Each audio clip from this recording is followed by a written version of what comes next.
Les données décevantes sur l'emploi des États-Unis ont eu un effet domino sur le marché boursier asiatique.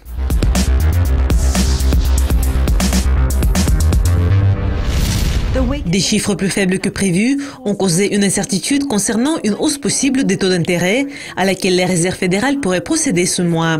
Cela a également suscité des inquiétudes en matière de la santé de la plus grande économie du monde. Le dollar américain a connu une chute considérable, ce qui a permis aux devises telles que le yen japonais et le dollar australien d'enregistrer des gains considérables. Mais les actions asiatiques ont souffert. L'indice MSCI Asia Pacific a chuté jusqu'à 0,5% au début de la journée de trading, mais il a vu une légère correction à environ 11h30 à Tokyo, ayant enregistré une perte totale de 0,2%. Le renforcement du yen, qui a augmenté de 2,2% la semaine dernière, rendra plus difficile la reprise du marché.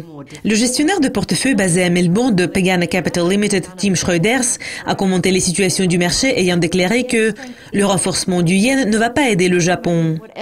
Pour le moment, tout ce que le Japon fait au niveau national en termes de politique est influencé par des machinations extérieures. Si la Fed remet à plus tard la hausse des taux, nous pourrions voir la surperformance des marchés émergents par rapport aux marchés développés. Le renforcement du yen a également affecté les exportations.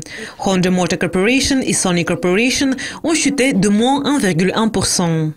Tandis que les données n'ont pas apporté de bonnes nouvelles pour les actions de l'Asie, elles ont été bénéfiques pour l'indice des Philippines qui atteint son plus haut en 10 mois et pour les actions de l'Indonésie et de la Malaisie.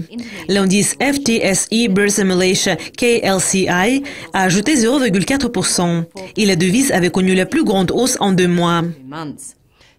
Le principal stratège de marché de BDO Unibank à Manille, Jonathan Ravelas, a commenté ces situations ayant déclaré que de faibles données sur l'emploi des États-Unis donnent aux marchés émergents plus de possibilités.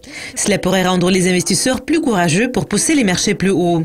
Les probabilités en matière de la hausse des taux d'intérêt par la Fed a changé de façon spectaculaire. Selon les estimations de Bloomberg, le marché prévoit actuellement que la probabilité du changement des taux constitue 4% par rapport aux prévisions de 30% il y a une semaine.